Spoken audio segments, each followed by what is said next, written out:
And a very pleasant good evening to you here, folks. I am Biff Kensington, and you are tuned in to the last call for the Queen City Express.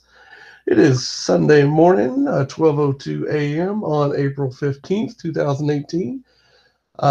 This is the second edition of the last call. Of course, last week we were off the air for our big trip to New Orleans and WrestleMania. Of course, WrestleMania week is in the book. It was an interesting experience, a very long night last Sunday in the Superdome, or as I've taken to calling it, the Toilet Bowl. Not a very pleasant experience in the Superdome, but all in all, just a fantastic trip down to the Big Easy in New Orleans. We'll be talking a little bit about that tonight. I'd like to welcome everybody that hops into the live stream. I know I have a few people that come in later on in the week. I appreciate all the views. I appreciate all the support. We're going to have some fun here tonight, guys. Don't know how long I'll be on. This is the third podcast today that I have participated in. My voice is already going a little bit south on me. I'm also recovering from a cold.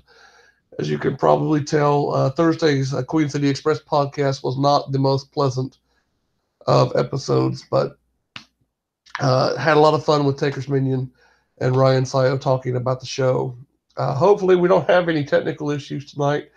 We probably won't be hanging out long enough, hopefully, to have any, but you never know. Knock on wood. But it's going to be a good show tonight, guys. Of course, we're going to be continuing some of the features that we started. It's been quite the interesting week for yours truly. Sports have been very interesting. My Boston Red Sox off to a 12-2 start, baby. You got to love that. Unfortunately, my basketball team, the Charlotte Hornets, did not make the playoffs this year, and they wound up firing their head coach. So the sports gods giveth, and the sports gods taketh away. But I'll take a 12-2 start in baseball any day of the week. Again, if you are joining us on the live stream tonight, have a good time. Enjoy yourself. I'll be doing a brief AMA on New Orleans. Going to be focusing a little bit on the trip itself, just kind of pointing out some of the things that I discovered on my first trip down to the Big Easy. So if you have any questions, feel free to post them in the live chat. I'll try to answer them as they come. Also, an update on the Ultimate QCE Trivia Contest Challenge. Had more responses last 2 weeks than I thought I would. I do have 5 entries in the tournament challenge. If you are not familiar with the contest, it's very simple. Sporadically during the year, I will be doing a trivia contest for listeners of the last call. Each week, I will be asking a new trivia question. If you provide the correct answer to Biff Kensington 2018 at gmail.com, that's the official email address of the show, you are entered. One answered question correctly, and you are entered in the contest. It won't be every month. It'll be kind of sporadic. This time we'll be doing our drawing live on the air Saturday, April 28th. That's 2 weeks from tonight. So you have another week to enter the contest. But again, we do have 5 people that are entered into this drawing. It is a WrestleMania souvenir pack. And I promised I would reveal what actually is involved in this month's drawing. You have about $50 worth of gear here, actually. So this is not a cheap little trinket. This is actually quite a nice little package of stuff. We have an official WrestleMania cap that will be part of the package. It's adjustable back, never been worn. So it's actually quite a nice little cap, quite comfortable. I bought one for myself while I was down in New Orleans. It's coming direct from the Superdome. We also have an official WrestleMania program, which doubles as a special little booklet on the Hall of Fame. It's kind of a 2-for-1 deal there. So that's also a nice little trinket. And an official WrestleMania poster. This poster is very nice. It has all the major matches from WrestleMania. These were procured through long-ass lines at the Superdome, so they were not an easy get. But I do hope that you enjoy it. It's just a way of saying thank you to all those who've been listening, those in the live stream, those that come in after. Again, we'll be asking our next trivia question here in just a few moments. Biff Kensington 2018 at gmail.com is the email address. If you think you know the answer, send it in. You just need one correct answer and you're entered. So let's go ahead and get straight to it. This week's question is going back to 1984. And this is the birth of Hulkamania. Hulk Hogan polished off the Iron Sheik at Madison Square Garden on January 23rd, 1984. It only took him 5 minutes and 40 seconds to win his first ever WWF championship. It kickstarted both Hulkamania in the WWF and really the golden age of pro wrestling for Vince McMahon and what we now know as the WWE. Here's your trivia question. Who were the two commentators live in Madison Square Garden at ringside for the event where Hulk Hogan won his first WWE championship? That question again. The two commentators that broadcast the match where Hulk Hogan won his WWE championship. If you've ever seen the original Hulkamania Coliseum video, you should remember the two names very quickly. Of course, you can find it on YouTube if you want to cheat. That's all good with me. It's all about having some fun and getting entered into that contest. Biff Kensington 2018 at gmail.com. If you know the answer, hopefully we'll get upwards of 10 to 15 people in the pool before all is said and done. Have a couple of Cage Side Seats members that are involved already, and got a few people that are not involved at Cage Side Seats. And that's as good a time as any to kind of point you that direction if you're listening to this show and you would like to talk wrestling with a bunch of cool people. Cage Side Seats is where you need to be. The daily and nightly threads are filled with some awesome wrestling fans talking about all sorts of good stuff. So be sure to check us out over at Cage Side Seats. And again, good luck to everybody that's already entered into the Ultimate QCE Trivia Contest Challenge. We'll be doing a few predictions about next week's Superstar Shakeup a little bit later in the mix list. We'll also be pulling up our WWE Network Match of the Week. Got a really good one coming up. Wanted to go ahead and talk a little bit about New Orleans, and I do see we have our good friend Dennis Cowie in the live chat. Dennis, thank you very much for being with us here tonight. I'll get you that answer to the question you posed about your podcast here after I go off the air. Have to think on that a little bit for you. But we'll talk a little bit about New Orleans. Quite frankly, the trip itself was as much about getting a chance to visit New Orleans as it was about going to WrestleMania. Now, WrestleMania and TakeOver were definitely the reasons that our group wound up going down. But the trip itself was as much about discovering New Orleans as it was the wrestling. And there was a lot of wrestling to take in this past week in New Orleans. If you have ever gotten a chance to go to WrestleMania week, it is an absolute blast. More wrestling fans than you'll ever meet in your life. With TakeOver and WrestleMania, of course, Monday Night Raw after WrestleMania and SmackDown, the Hall of Fame, Access. WWE really does a great job of making the week really special for people that go live. And of course, also you have all sorts of independent promotions that are running shows. Ring of Honor had a show Saturday night running opposite of TakeOver.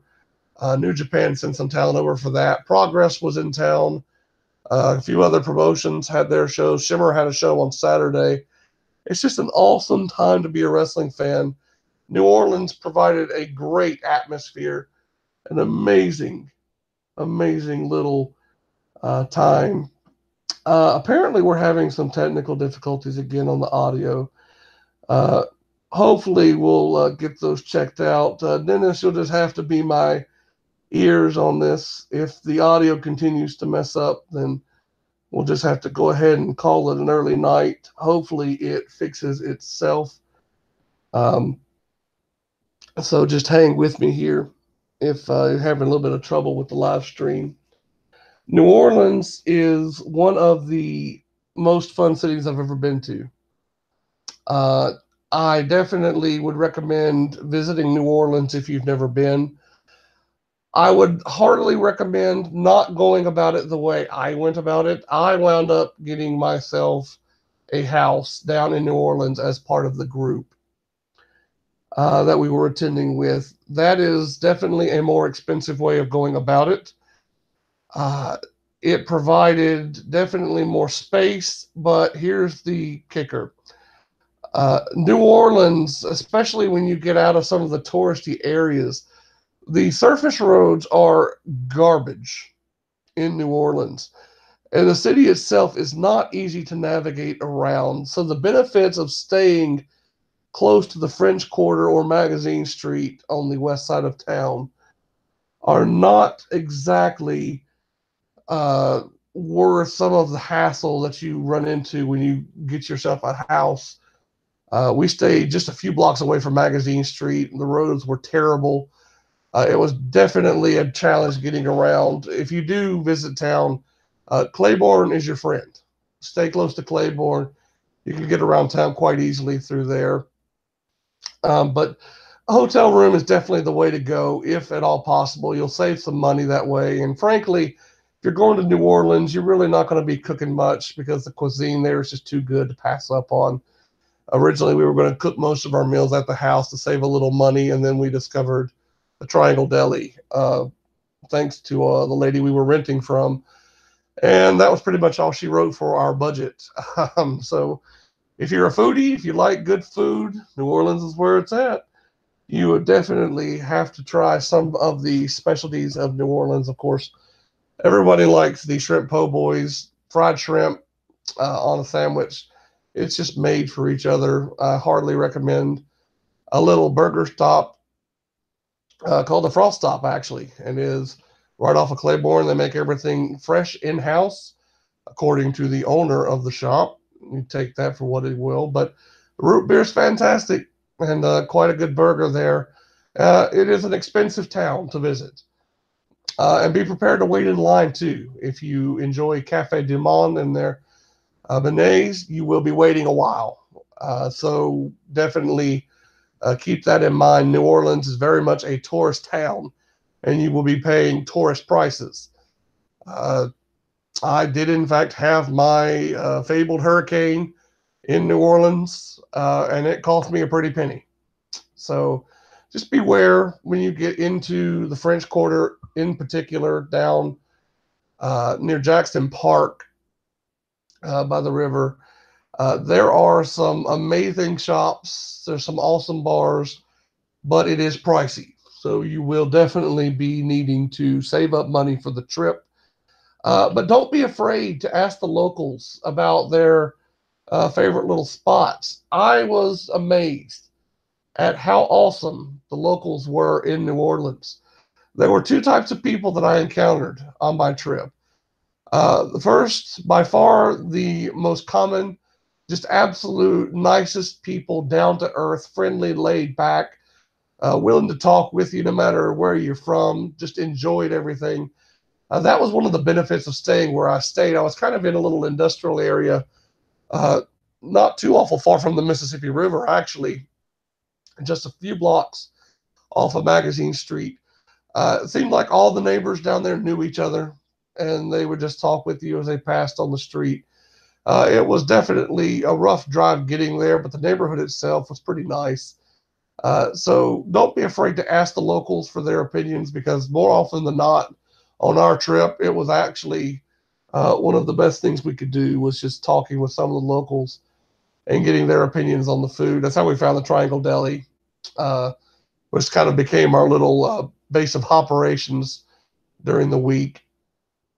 I would recommend this too if you are interested in gambling. New Orleans is definitely a nice little spot for you. Harris Casino in New Orleans is quite the visual down there off of Canal Street. So definitely gambling is something you could do. I would recommend staying in Biloxi for gambling. The casinos are just as impressive down there in Biloxi and Gulfport in the Mississippi coast. But the basic benefits of Biloxi, there weren't many people there. I honestly expected it to be jam packed with people staying out of town for WrestleMania. It was about 90 miles away, but that's a quick 90 miles. It doesn't take awful long time to get from Biloxi to New Orleans. I know Taker's Minion was complaining about the drive earlier this week, talking about his days as a truck driver, but honestly, it really wasn't that bad from Biloxi to New Orleans. And if you want to kind of prevent yourself from staying in the most expensive parts of New Orleans, not the worst idea to base yourself out of Biloxi, Gulfport, or one of the other Mississippi coast towns. Definitely, if you love peaceful beaches, the most peaceful time I had the entire trip was sitting out by the beach at Gulfport, Mississippi, Friday morning before we left for New Orleans. Just an absolute beautiful place. A lot of history in that area. The Gulf Coast, really, all in all, is just a fantastic travel destination. Cannot recommend it enough. It is absolutely worth your time and energy. We spent about 12 hours in the car total driving back from New Orleans to home here in Charlotte. Our group all lives in the Queen City area, hence the name of this podcast. And so we definitely paid the price for not booking a hotel somewhere in between. Honestly, by the time we got to Atlanta, it was pretty much a make it or break it type of trip. We were just coming home no matter what. I will say this, the Alabama Visitor Center on I-10 East, quite an interesting little place. It's almost got a museum-like quality to it. It was pretty much deserted when we stopped by on Wednesday, but very nice little place. So Alabama, good for you. Other than that, there is absolutely nothing to do between Mobile, Alabama, and Montgomery, Alabama, and then from Montgomery to about Noonan, Georgia, really. If you like trees, this is your drive. It's really interesting kind of going down. You get an appreciation for, the amount of wilderness that you really have to cross. It's a good 170, 180 miles from Mobile, Alabama to Montgomery, and that drive takes every bit of 2.5, 3 hours. So if you like solitude, Gulf Coast is where it's at for you. You'll have some solitude on the drive down. You'll have some solitude there on the beaches. But when you're ready for the nightlife, New Orleans has got you covered. I will say this, one final tidbit about traveling to New Orleans. Definitely do not expect to get to the arenas quickly. If you're going for a wrestling show at the Smoothie King Center or the Superdome, be prepared to endure traffic. We were fairly lucky where we were staying. We were only about 10 minutes away from the Superdome. And one of the members of our party was actually in a wheelchair, and so we had some capacity to do the handicap drop-off, which saved on parking for us. Wound up bumming a few rides to and from the little complex of stadiums and arenas they have down there. But the surface streets, they are not the best in New Orleans. Traffic is a problem, especially down there off I-10 and US 90, that little interchange there. If you're from New Orleans or if you've been to the area, you know exactly what I'm talking about. So just beware of that. Traffic in New Orleans can be a problem. The roads are not exactly what you would call high quality. It is a little bit difficult to navigate. As long as you're, kind of cognizant of the big roads in the area, Claiborne, Magazine Street, St. Charles Canal, you can get yourself around fairly easily after a point, but definitely be wary of the traffic. If you have the capacity to stay close to the French Quarter, it will be more expensive for you, but you can do most of your walking there and just enjoy kind of the tourist experience down in New Orleans. Did not get to go into a jazz club, unfortunately. That was really one of the unfortunate misses on the trip. But I did hear some live music out by Jackson Park, and at some of the restaurants, they did have some live bands playing. So it was quite the fun trip. I spent about half of it drinking alcohol. Kind of fell off the wagon a little bit over this past trip. I'm not exactly what you would call a fine connoisseur of spirits, but I enjoyed my beer and my aforementioned hurricanes on this trip. If you like alcohol and good food, New Orleans is pretty much your nirvana. And Biloxi for gambling too. It's quite the experience. So, again, can't recommend it enough. The whole WrestleMania week experience was as positive as the actual Superdome experience was negative for us. Of course, if you were listening to Shooting the Breeze podcast with MDS and TM earlier today, I kind of laid out some of the problems with the Superdome.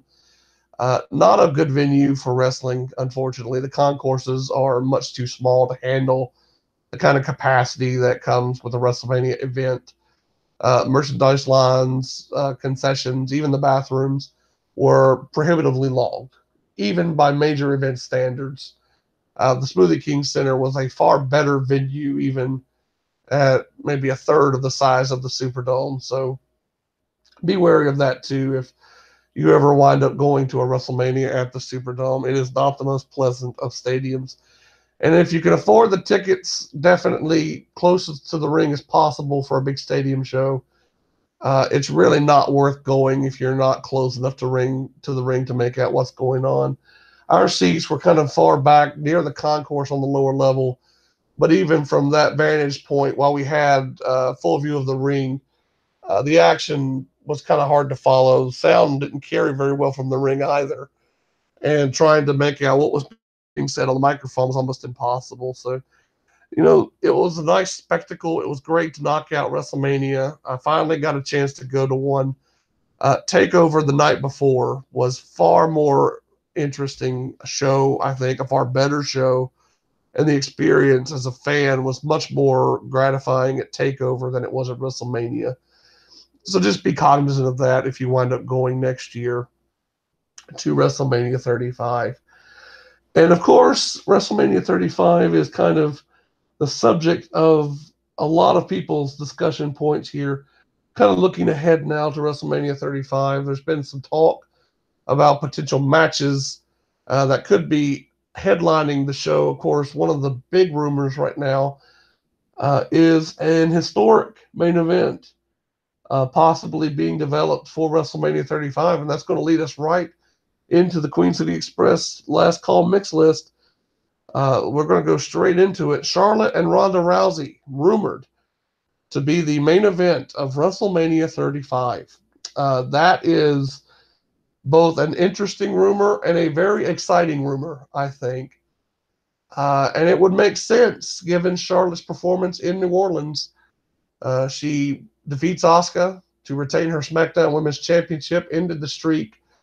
New Orleans is not a good location for streaks. The Superdome has seen two very prominent streaks die a horrible death over the last 4 years. But Charlotte emerged from the Superdome victorious. And of course, she did drop the title. Carmella cashed in on her on SmackDown Tuesday evening. This frees her up to move, most likely to Raw, coming up in the Superstar Shakeup. So she will be positioned on the correct brand. Ronda Rousey probably remaining on Raw, definitely on the flagship show. That's where they'll probably want to keep her. I tell you, it is a very intriguing possibility. Now, I talked with TM earlier this week on the Queen City Express, talking about this potential match. He's of the opinion that WrestleMania 36 would be a more likely destination. I am not so sure that they're going to wait until WrestleMania 36. I honestly believe that WrestleMania 35 will be the location for this match. Whether it is the main event of the show or not, that is definitely up in the air. There are some rumors of a Shield triple threat match on the card. I would wager that's probably for the Universal Championship or maybe the WWE Championship, depending on how the shakeout works this coming week. We'll just have to wait and see on that front. But Charlotte and Ronda Rousey, keep your eye on that potential match. Last year around this time, the rumors of Brock Lesnar and Roman Reigns main eventing did break. And so there is some precedent here for WrestleMania main events leaking a year ahead of time. I'm not going to rule it out just yet. It's a very interesting possibility. Of course, Roman Reigns did main event his fourth straight WrestleMania this year in New Orleans. Unfortunately, much to our disappointment, Roman did not have a good performance again. That's three straight WrestleManias with a subpar performance for the big dog. Very, very unfortunate circumstances surrounding this match with Brock Lesnar. And it begs the question, is Roman Reigns done as a main event top level player? Uh, I posed this in Thursday's show, and I've also posed in a couple of different places this weekend. Roman Reigns will be a main eventer for as long as Vince wants him to be. Now, whether he can be the top guy or not, that is a very debatable subject. Roman will be in the main events. There's just no way around that. And unless he has a falling out with Vince, Roman Reigns will be a main eventer for the WWE. But there's a difference in being the next Randy Orton or the next John Cena. And right now, Roman Reigns seems to be poised to have a Randy Orton type of career, loaded with accolades, but there's always this sense that he never reached his full potential. Randy Orton had a world of possibility attached to him. If you were watching in 2004, and I know Metal Matt will be covering this era in the weeks and months to come, if you were watching in 04, you know just how good Randy Orton looked in the spring and summer building up to his first World Heavyweight Championship. He definitely had some momentum building. It looked like he was about to take that step into superstardom. And then he kind of got derailed for a few years. He never quite made that leap, despite main eventing some big shows over his career. He's got a couple of big WrestleMania marquee matches under his belt. Of course, he was involved with the streak at one point with The Undertaker. Also logged at least 13 to 14 world championships in his career in WWE. So by far, Randy Orton has had a nice career for himself. He never quite reached the level of stardom that we all thought he would. He's always kind of been a main event player, but not the main event player. That's been John Cena for the better part of the last decade. And even today, despite being a part-time superstar, John Cena still outsells everyone in merchandise by quite a comfortable margin. And so it really poses the question, is Roman Reigns done as a top guy? I honestly don't know the answer. My gut reaction is yes. I am truly afraid that after New Orleans, Roman Reigns will never be the top guy WWE wants him to be. He could be a good guy for the company. He could be a good main event performer, and he will probably make some money for WWE. But I think that the window to make him a truly transcendent top tier face of the company is closed.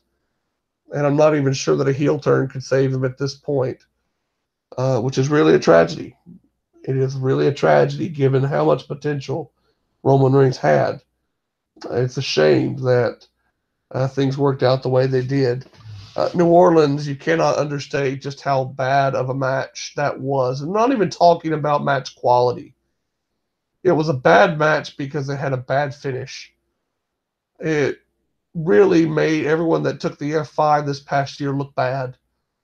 Roman Reigns wound up looking bad coming out of this match. Brock Lesnar took about 75-80% of the match, which in and of itself is a problem considering that Roman didn't win. So Roman was beaten down for multiple weeks leading up to WrestleMania.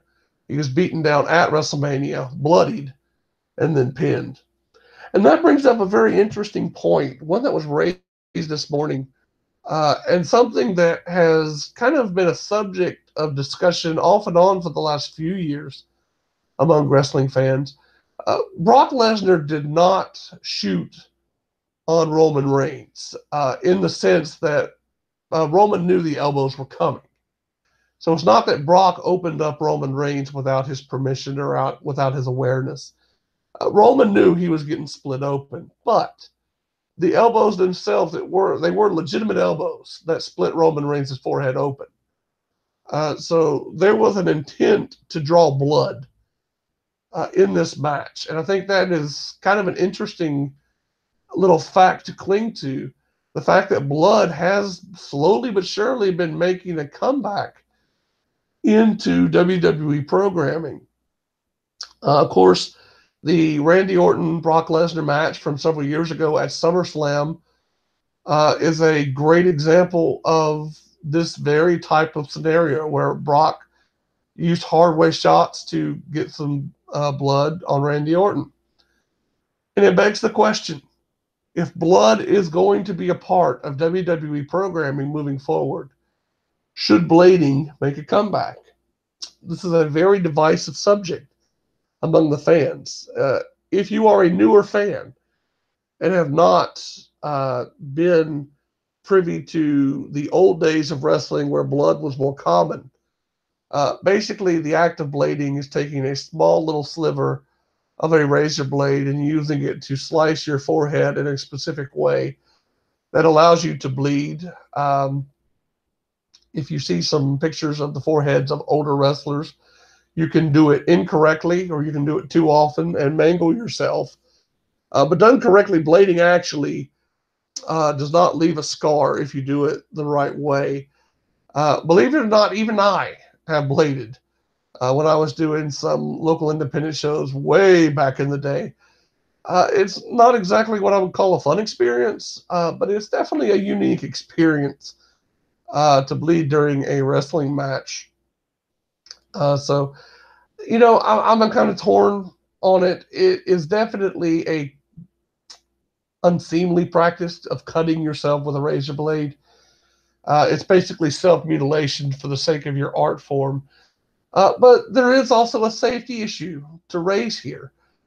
I'm sure that Brock Lesnar has the capacity to kind of protect his opponents, but you're hitting someone hard enough to split their head open, and quite severely at that.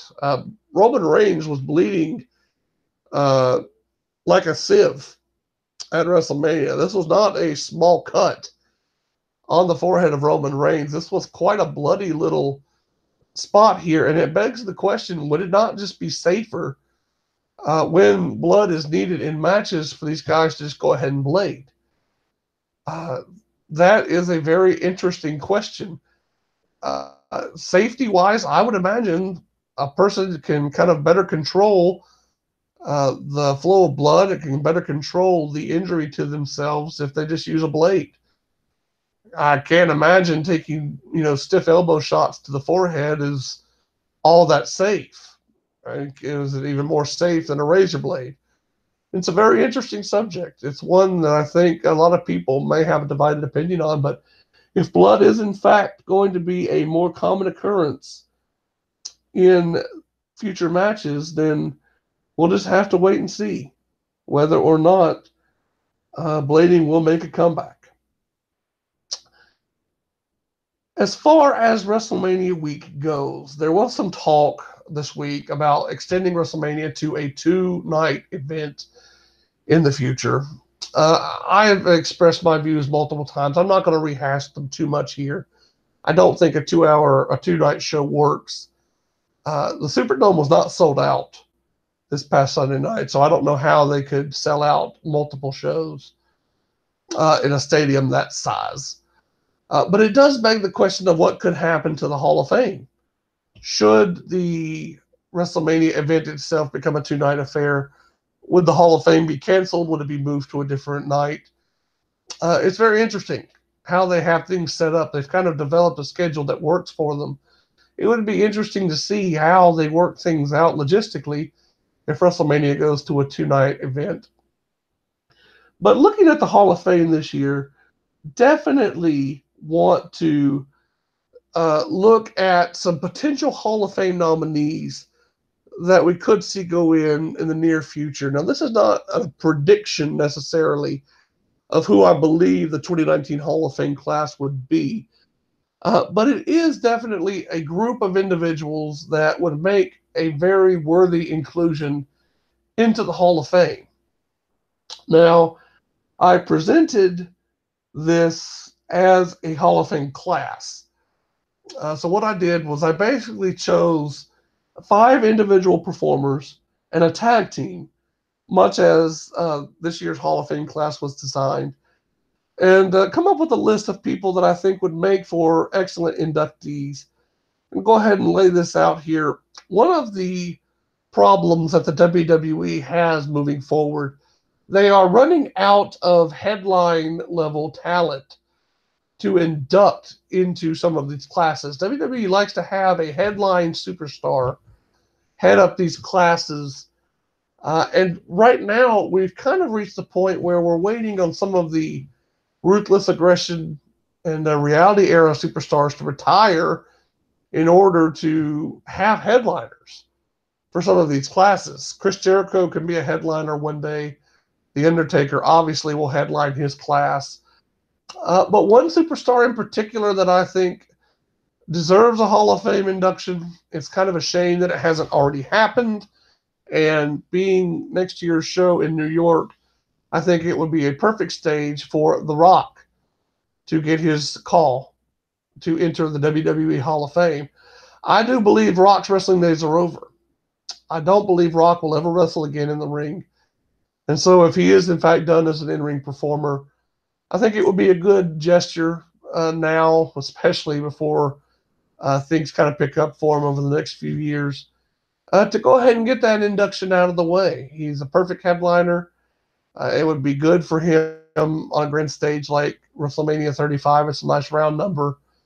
Rock would be an excellent headline choice for the Hall of Fame.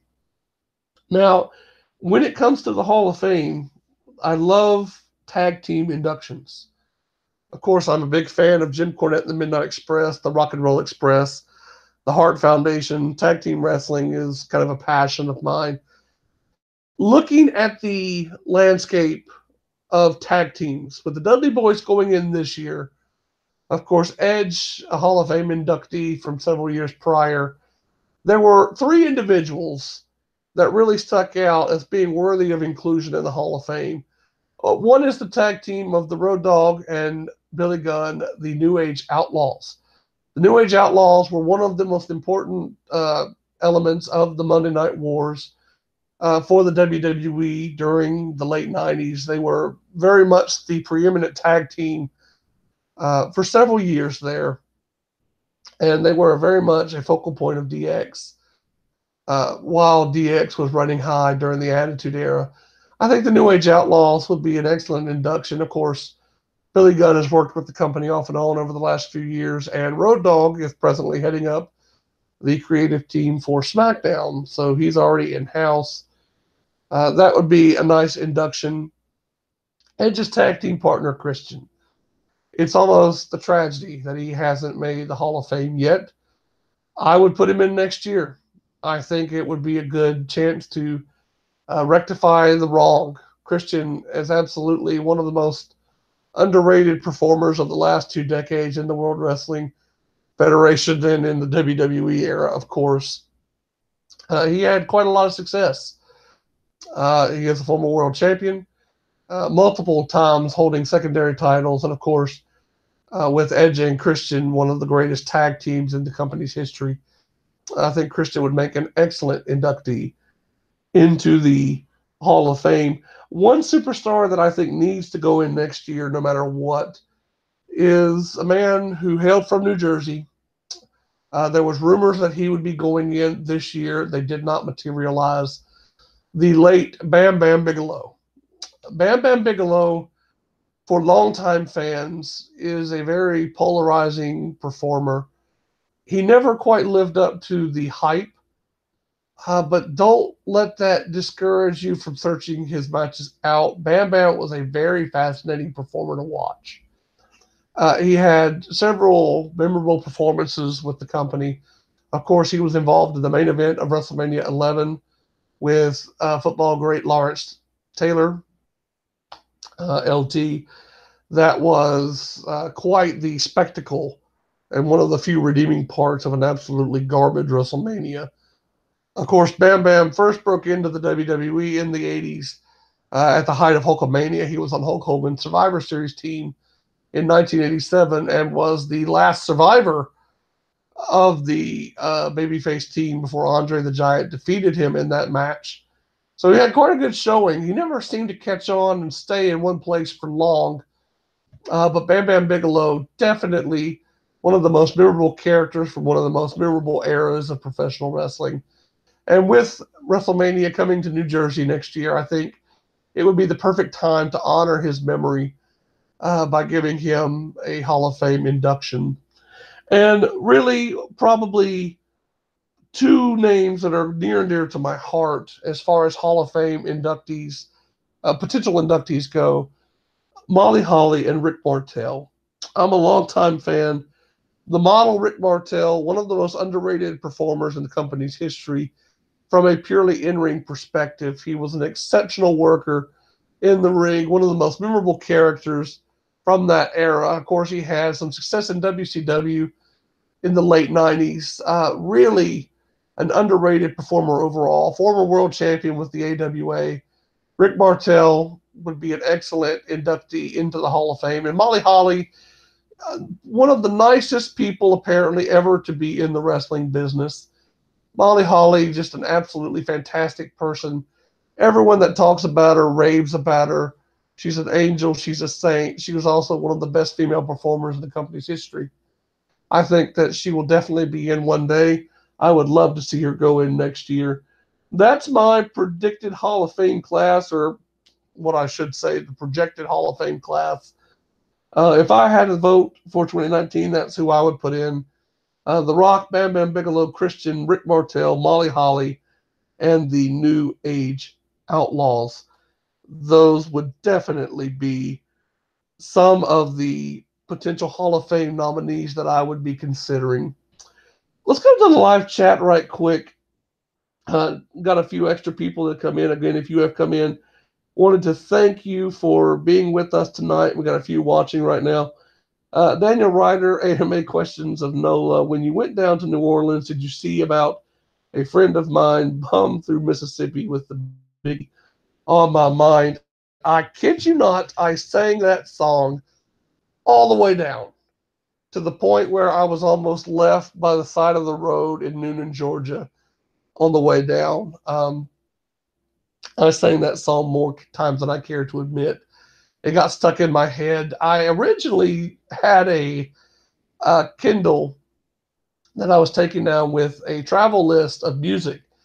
If you follow me on Twitter, you probably remember a spam session of songs. Apparently, my YouTube account was linked to my Twitter feed without me realizing it. And so every time I put a new song on my playlist, it sent out a tweet about it. But that's what I was doing the night before I left. I was actually compiling my playlist. Had to get some Pat Metheny, some TCR on there. Going down, just, absolutely the most important aspect of any long trip is having the proper tunes for it. But yes, I sang that song quite a lot. But thank you for that question. Yes, I in fact did meet a friend of mine down there. Also, a very good evening to you too, my good friend Taker Minion from Shooting the Breeze. I hope you enjoy this, my friend. Very much enjoy being on the podcast with you this morning. I'm very much looking forward to working with you here in the future. Want to talk a little bit about a very, very fun match that we have rediscovered here at the last call. It is this week's official network match of the week. If you are familiar with our pet calls here at the last call, we really want to kind of push some old wrestling options for younger fans who have never gotten a chance to experience some of the great matches from the past.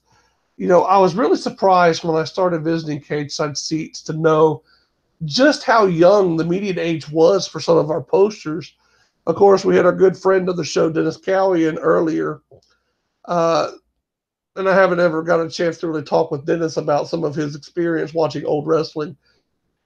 There is a wealth of wrestling available online, whether you look for matches on YouTube, any of the number of podcasts that we have through our Cage Side Seats extended family, or some of the other podcasts that are operating out there.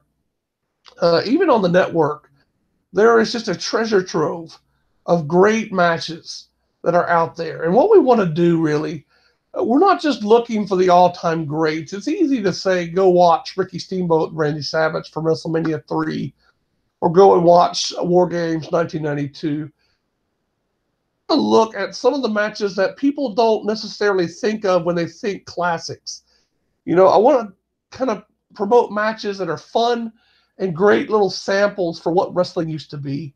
And that's one of the, real joys about the match that we chose this week. If you have ever seen WrestleMania 5, you are quite aware of the fact that both WrestleMania 4 and 5 from Trump Plaza in Atlantic City, they were very long shows, and neither were really particularly good shows. They were definitely substandard compared to some of the WrestleMania events that would follow them. But there is one match in particular from WrestleMania 5 that I really think is a forgotten gem. I wouldn't call it a classic. It's certainly not the greatest match ever. But it is one of the forgotten matches of the early WrestleManias. And if you're a longtime fan, I'm fairly certain you already know where I'm going with this. It is the match between Mr. Perfect, Kurt Hennig, and the Blue Blazer from WrestleMania 5. This was an undercard match, one of Mr. Perfect's first real big matches in the company. Of course, he would go on to greater success in 1990, briefly feuding with Hulk Hogan in the main event scene before becoming the Intercontinental Champion in a very underrated Intercontinental title tournament in the summer of 1990. This was his first WrestleMania, if I'm not mistaken. I don't believe he was with the company at WrestleMania 4. But this was definitely a showcase match for him, letting you kind of get the impression that this guy was definitely going to be a big player for the company over the next couple of years. The Blue Blazer, if you're not familiar, and this is kind of dating myself here, of course, the Blue Blazer was portrayed by the late, great Owen Hart, the brother of Bret the Hitman Hart. The Blue Blazer was definitely an interesting character in the late 1980s. Owen Hart, a lot of people don't understand this about Owen Hart. Owen actually had a fairly significant knee injury in, I believe, 1990. I might be mistaken on the timing of that. Owen almost retired from active competition due to this injury. And he also had some problems not really catching on. He was nowhere near on the level of his brother Bret. But Owen, quite frankly, was the best pure wrestler of the Hart family, in my personal opinion, and in the opinion of a lot of other people as well.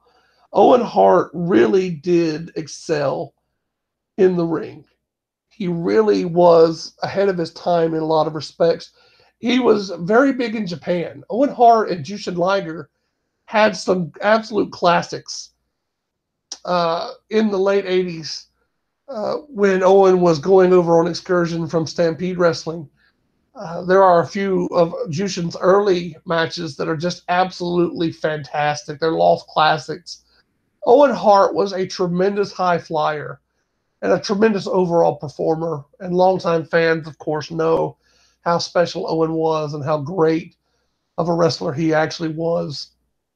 That's one of the reasons why Mark Henry's plea to put Owen in the Hall of Fame really touched a lot of people.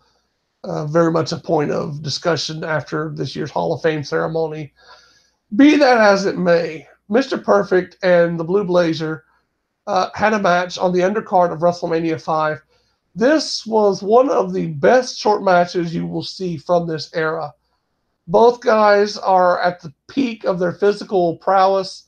Both guys have excellent in-ring skills at this point. And both guys are relatively healthy, of course. Owen would suffer from a knee injury that would force a style change for him in the years to come. Mr. Perfect, a few years removed from a serious back injury that he would suffer that would pretty much derail his full-time career after about 1991. This match is fantastic. It doesn't go very long. It's not a long match, so you don't have to worry about being invested for a long period of time. I would heartily recommend this match, however, just from the perspective of seeing two men who would become very important players in the World Wrestling Federation before they really hit it big. Mr. Perfect was not quite on the level he would be a year after this. And of course, Owen Hart would take several more years before his heel turn in 1993 and 1994 that kind of launched his career in the WWF. This match is our match of the week. It is available on the WWE Network. It is part of WrestleMania 5. So a nice little conclusion to our WrestleMania week coverage here. Going back into the vault for WrestleMania 5, the Blue Blazer and Mr. Perfect Kurt Hennig. Of course, if you ever get a chance to watch Kurt Hennig from his days in the AWA or his early WWF run, be sure to check him out. He was really fantastic. And of course, I cannot recommend enough searching out any of Owen Hart's matches as the Blue Blazer, or more importantly from Stampede, or his excursions over to Japan. And of course, I will definitely take into consideration the use of the orgasm in future podcasts. Thank you very much, Taker, for reminding me of my favorite word that begins with the letter O. That is our match of the week, and that is our last call for tonight. We've been going here for not quite an hour. A programming note, we will be on this coming Thursday with the newest edition of the Queen City Express podcast.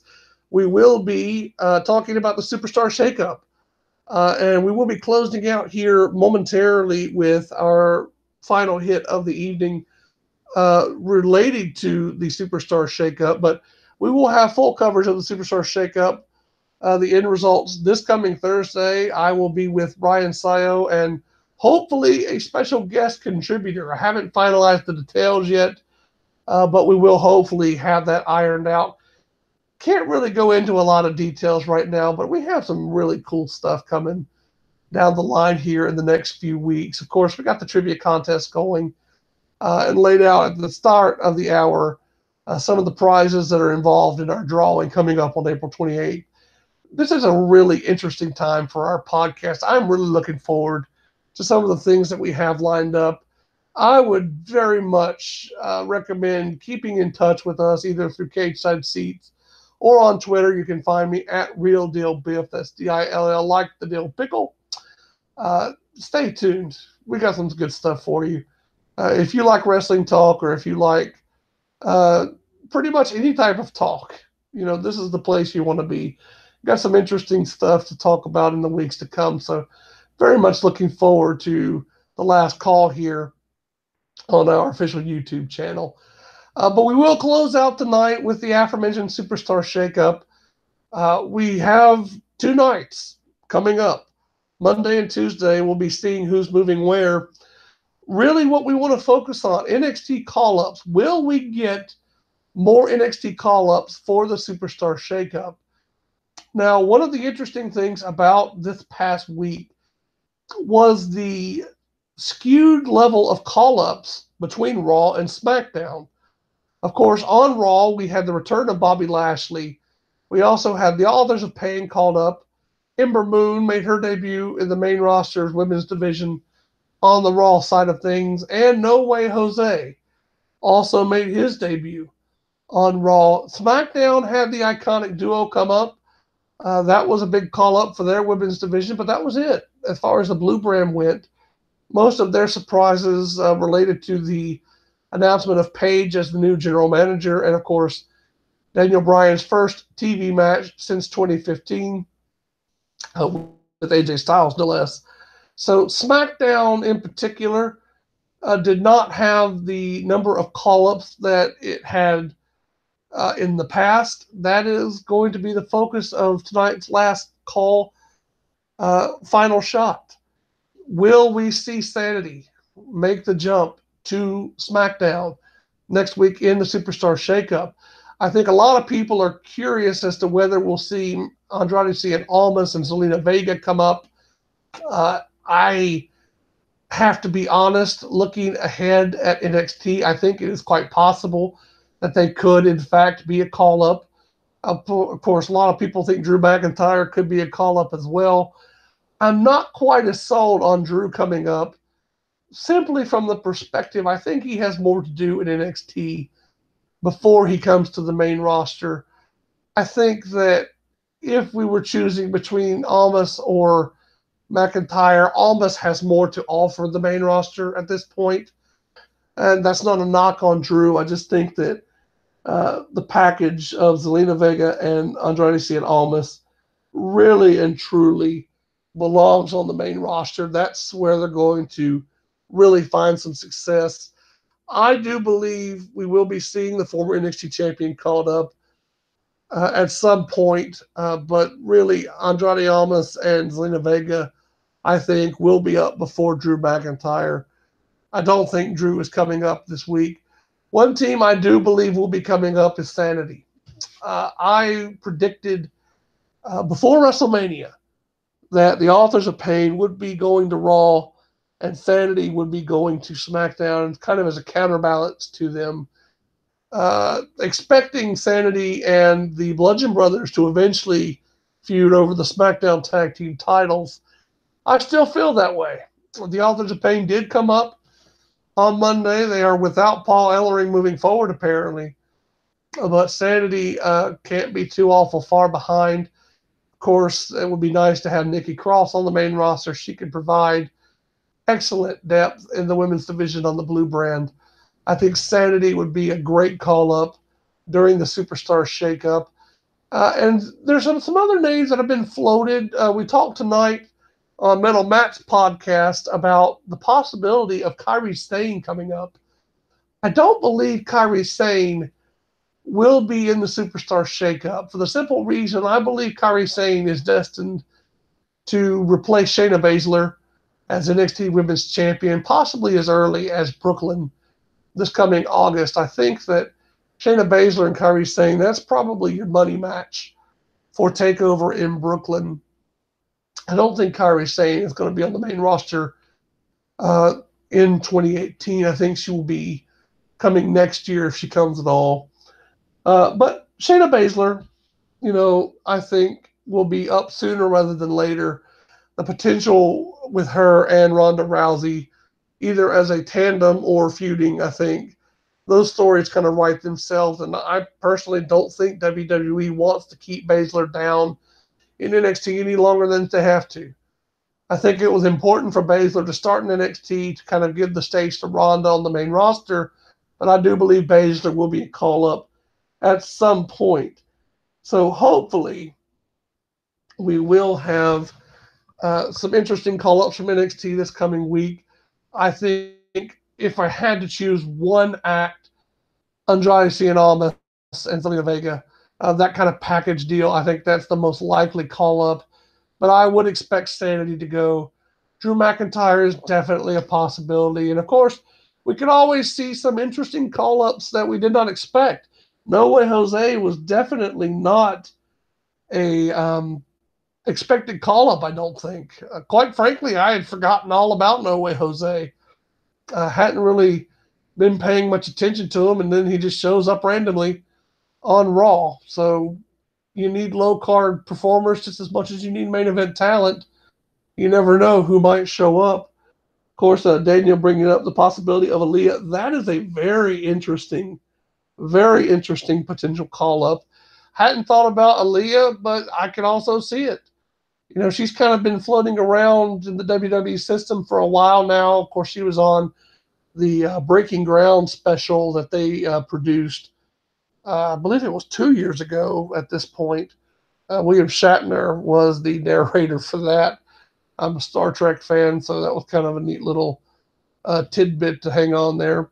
Aaliyah could be an interesting call-up. One thing is for certain, the women's division on both shows, not only do they need more depth, particularly for a potential women's tag team championship, which has been floated, but really the women's division as a whole needs some fresh leadership. Of course, the booking of the women's division has not been what I would consider optimal, particularly on SmackDown. I really hope that as the months progress, with the talent that's on the main roster now, we can get some really moving, really powerful stories. Bayley and Sasha Banks should provide an excellent feud this summer. Love to see Becky Lynch have a bigger role to play. Of course, the iconic duo on SmackDown, that should be a lot of fun. And look, it's not everyone's cup of tea, but we're going to have to wait and see how the championships play out with Nia Jax and Carmella currently holding the straps. Nia Jax poised for a babyface run with the title. Alexa Bliss, of course, will probably be hanging around that title picture for a while longer. We'll see what Carmella can do with the SmackDown Women's Championship. I believe, honestly, SmackDown's Women's Championship changing hands on Tuesday, that was purely designed to set up Charlotte for a move to Raw. If Charlotte stays on SmackDown, I will be shocked. I think Charlotte's probably the one lock of any performer to be on the move this coming week. But we'll see what happens. It's going to be a fun week of shows. Of course, with WrestleMania week now behind us, we're kind of wrapping up this exciting point of the year. The Superstar Shakeup provides something to look forward to as we close in on the Greatest Royal Rumble pay-per-view in Saudi Arabia.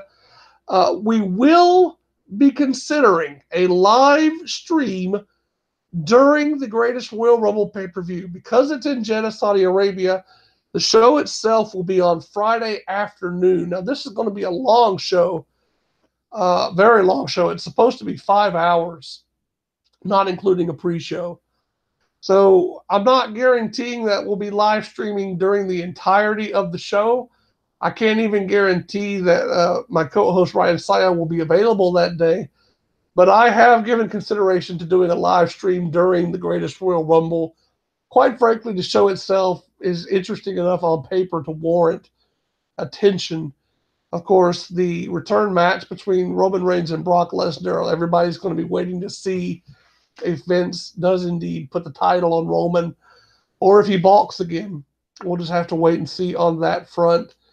It's going to be an interesting couple of weeks. Be sure to stay tuned here to the Queen City Express. Of course, if you want to follow me on Twitter, again, my handle at Real Dill Biff. That's Dill like the pickle. Why? Because I'm a moron, and that's the name I chose. So, Real Dill Biff on Twitter. Follow me. Got a little link in my Cage Side Seats profile, which, speaking of, follow us on Cage Side Seats, the daily and nightly threads, excellent place for wrestling talk and all sorts of cool conversations. Be sure to check out all of the associated podcasts from the Cage Side Seats family. Of course, my good buddy Taker Minion here in the live stream tonight. He hosts the Shooting the Breeze podcast with NDS. That drops Saturday mornings, 11 Eastern. It is the most fun you'll have with your clothes on, folks.